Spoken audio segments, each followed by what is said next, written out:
Are you training in let it go?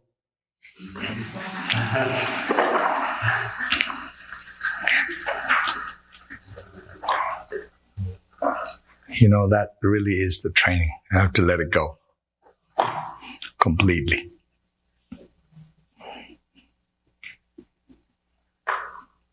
You know,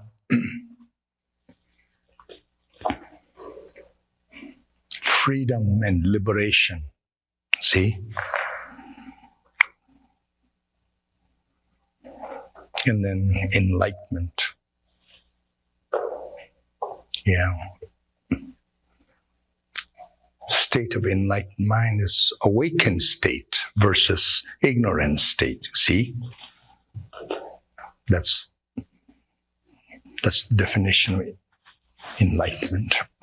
Whereas freedom from samsara, right? Vicious cycle that you got caught up in, karmic cycle, and so on. Freedom from that. Ultimately, freedom is freedom from one's own grasping. You are grasping on samsara, like the teaching analogy that I made some time ago about this great king, disciple of Buddha, who's believed that he was a big-time sinner, and then I sinned. You know, ultimately, it was some kind of grasping that you had to let it go, you know. So ultimately, karma is also a grasping. See? Yeah. So, teaching like Mahamudra, teaching this prayer, it helps you understand how to deal with the root cause of problem directly, not going around, you know, cause, condition, step by step, no need, just directly, see? Yeah. Looking at mind, there is no mind, you know? And the mind's essence of mind is emptiness, you see? There's nothing. But it's nothingness, but it's clearly seeing nothingness, not nothingness. That's the thing, you see? Our Buddha, precious Buddha, in Perfection Wisdom Sutra teachings, he makes a statement like,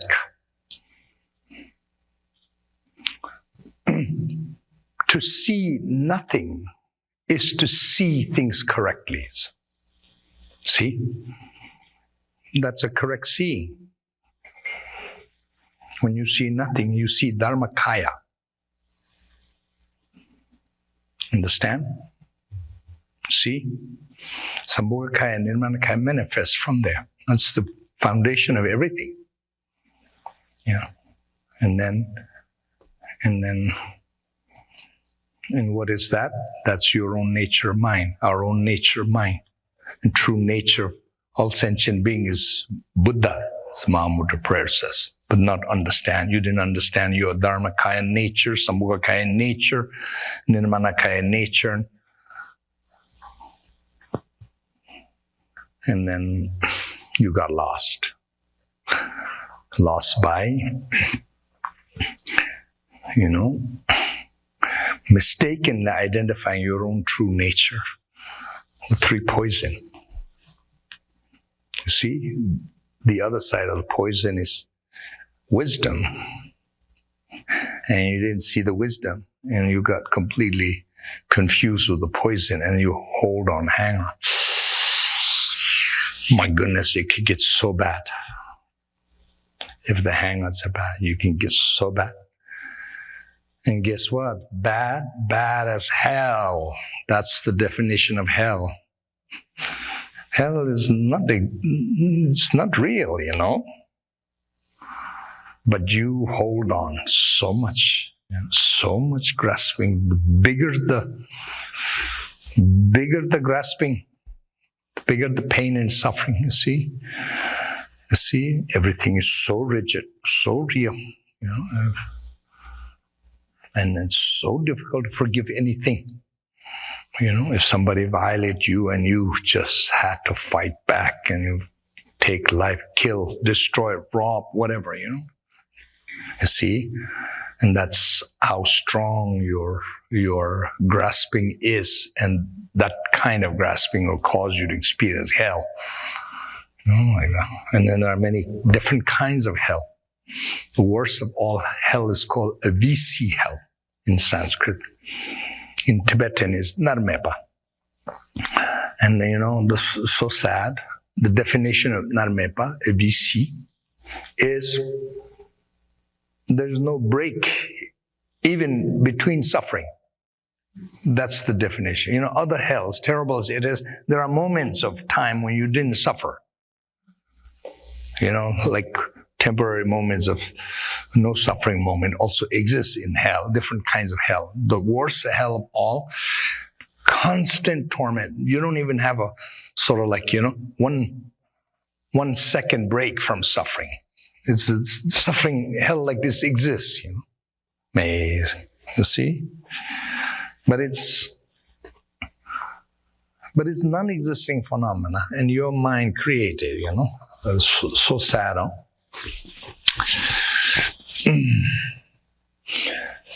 The other sad part is, that's a tough one, and that's the vast majority of the sentient being in hell, Buddha said. The biggest number, because they're screwed up so much. Yeah.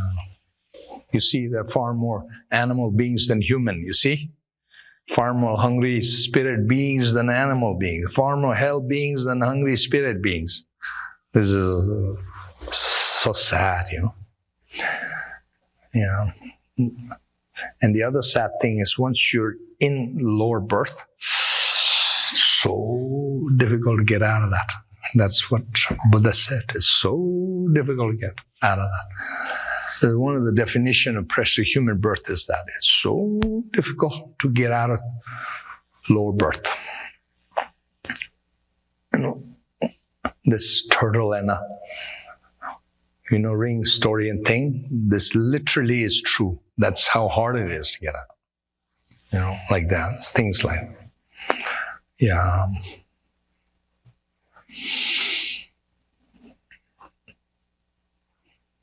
And so we, the practitioner, have to train in our bodhicitta. Initially, you're not a realized bodhisattva, so you have no choice but to still, practice with the reference point. And this is, Buddhist teaching. Reference point meaning I, practitioner, generate bodhicitta. You, poor sentient being, I feel sorry for you. That's the reference point. Subject, object, and action. Initially, you have no choice but to do that. But with understanding, improvement slowly. Then things will get better and better. As you become a realized being, then you will be able to have true compassion without reference point. And at that point, then, then you're able to have a great compassion like that, This is what Buddhists and enlightened bodhisattvas have. Compassion without attachment. Interesting, huh? Yeah. That's the real wisdom, actually. And we all have to aspire to become like that and to have that kind of compassion. Go beyond. Yeah. Like that, okay? So, make an aspiration to let it go completely.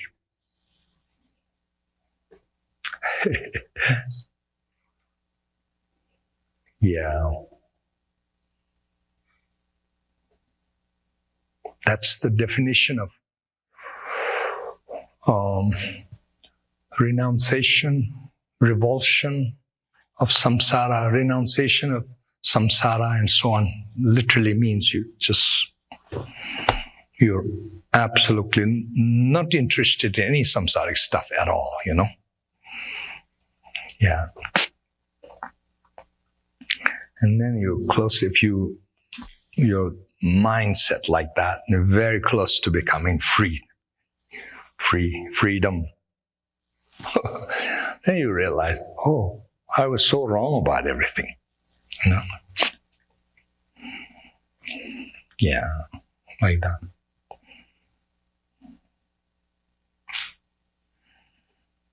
Yeah. History of every enlightened being will tell you that same thing, and that they were surprised how they were so wrong about themselves. See?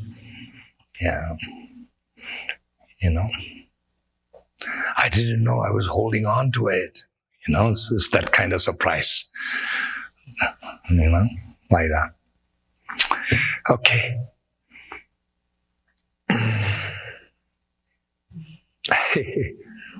There's a hand raised over there. Okay, my dear. Could you tell the story of the turtle and the poop? Maybe what story? Yeah, the story. You mentioned the turtle. Turtle in the ring.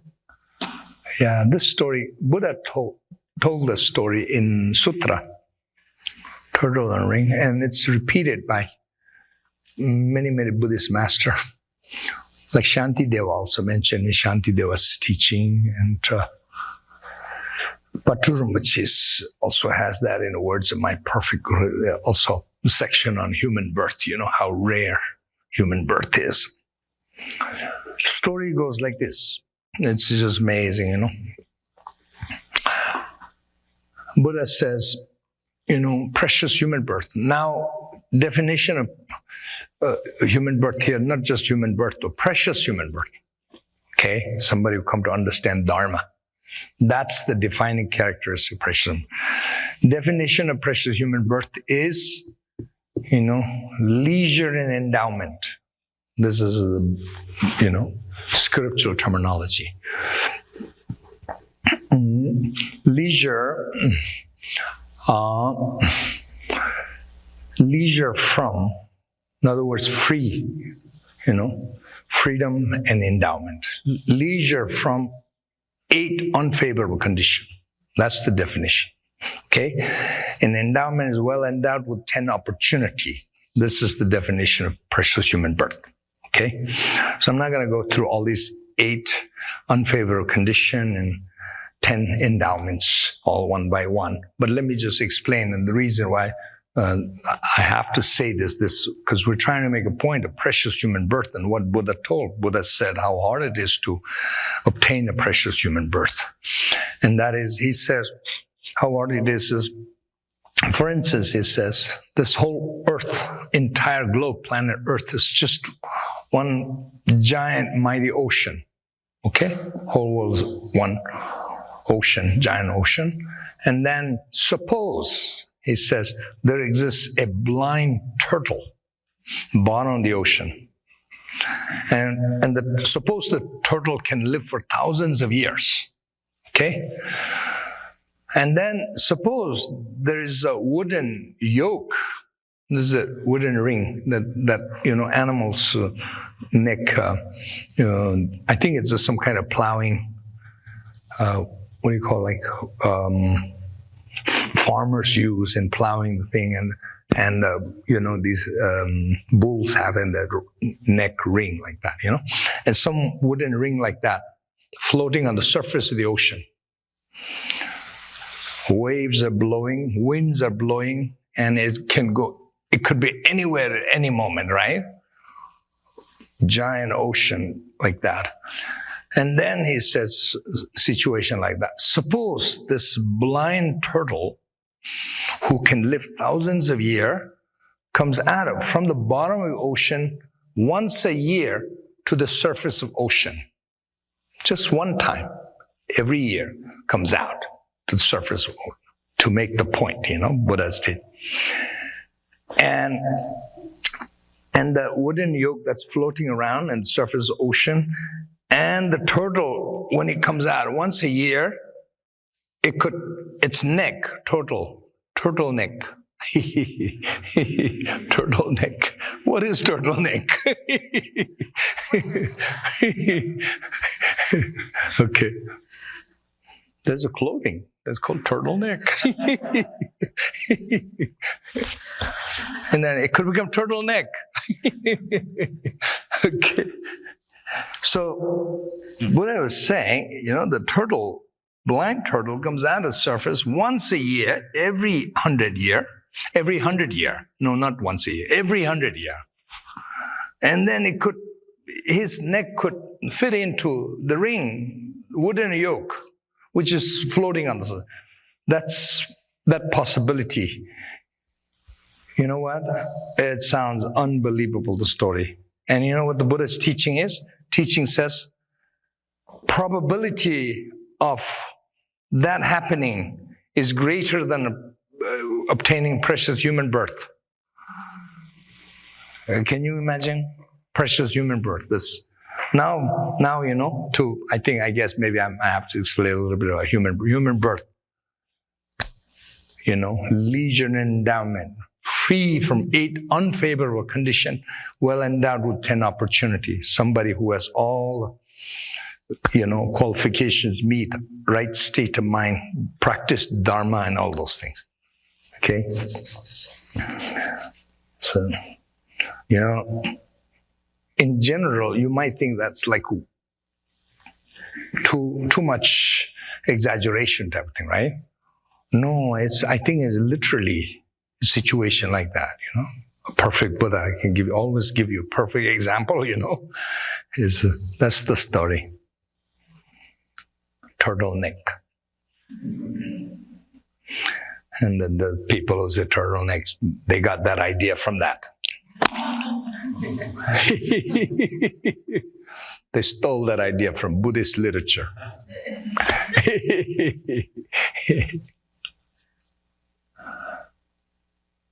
Okay. Any other question? I would like to ask about the emptiness.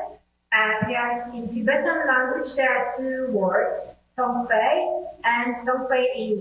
Can you explain the difference between? Emptiness. Tongpa, you can understand. Tongpa means empty. Ness meaning ni. You see, in English, I think, I'm not an expert in English language, but I think empty and ness. You see, if emptiness does not convey complete meaning of Tongpa Nyi, then we have to give extra connotation to it, Buddhist connotation to emptiness. Empty means just empty, right? Emptiness means something else. That it is not a thing. Like this beautiful light. We're not saying it's, it is nothing. It is not a thing, some inherently existing thing. You see, English word actually, non-inherent existence is correct word. Yeah. Non-inherently exists, Tongpa literally means empty. Ni means ness, something like that, I think. It should mean that, I think. Yeah. Otherwise, it's just saying empty, Yeah. It's something else, Yeah. But it's difficult, why? It's not easy to understand. That's the difficulty. Philosophers debating and talking, that's the difficulty. In Perfection Wisdom Sutra teaching, Buddha describe, let me think, how many different types of emptiness? I think about 20 different types of emptiness, maybe more. I'm trying to remember. Yeah, at least about 20 different types of emptiness.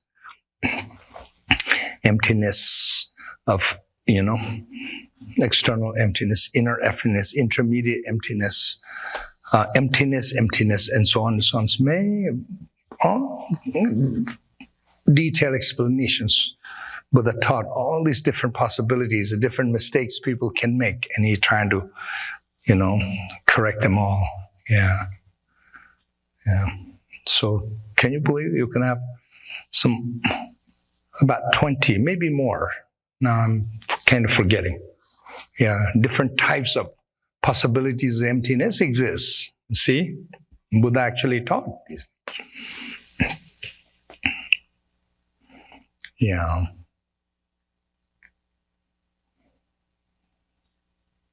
External emptiness, internal emptiness, intermediate emptiness, and so on and so on. Yeah. Conditional emptiness, non-conditional emptiness, emptiness, and so on and so on. So all kinds of teachings Buddha taught. Yeah. So at this point, it's not easy to understand, but you're already Buddhist, so you must have profound belief, profound faith and kind of like deep conviction. And this, this is some kind of Buddha's ultimate teaching. Like for a Buddhist, if you're a non-believer, then you can question, doubt. But for a believer, you're now already a believer, And what is important is profound faith and confidence in this teaching. Yeah. Okay. I need to run to bathroom.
even by malnourishment, vitamin deficiency,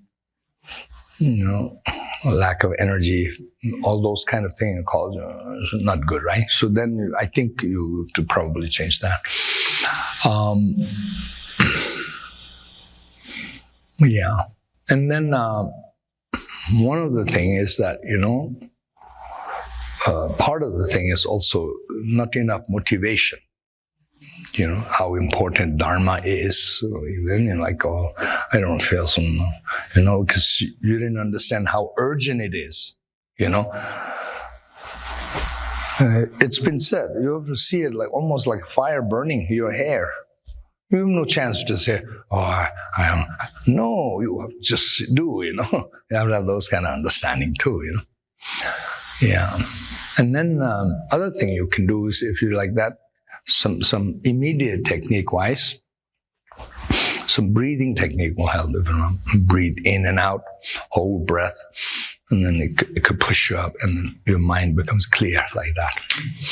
And then during meditation, if you get like this, and if you look at your eye position, eye gaze up in the space, that will help you.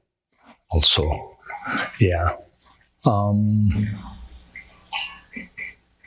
Things like that. There are a lot of things you can do, yeah. And then also, in the Buddhist scripture, we also mention, if you have too much thick clothing and all kinds of things, then wear lighter clothing. And then vice versa. On the contrary, if your mind is too agitated, too much thought, too much thing going on, do the opposite and things like that, Okay. Just one question. When we are having dullness in unity on the silent day, can it also be a sign of releasing some emotion, like pride, for example? Say that again. If you're having dullness on fasting day, dullness fasting day. Could it be a sign of releasing an emotion like pride or something? Could it be considered a karmic purification? Yeah, it could be. There's all kinds of things. That's why, if your mind is free from afflictive emotions, it would be completely. You wouldn't have these issues. Yeah, definitely, all kinds of things. It could be from pride. It could be from all hosts of emotions that we still have to deal with. Yeah. Okay, we have to start now. Okay.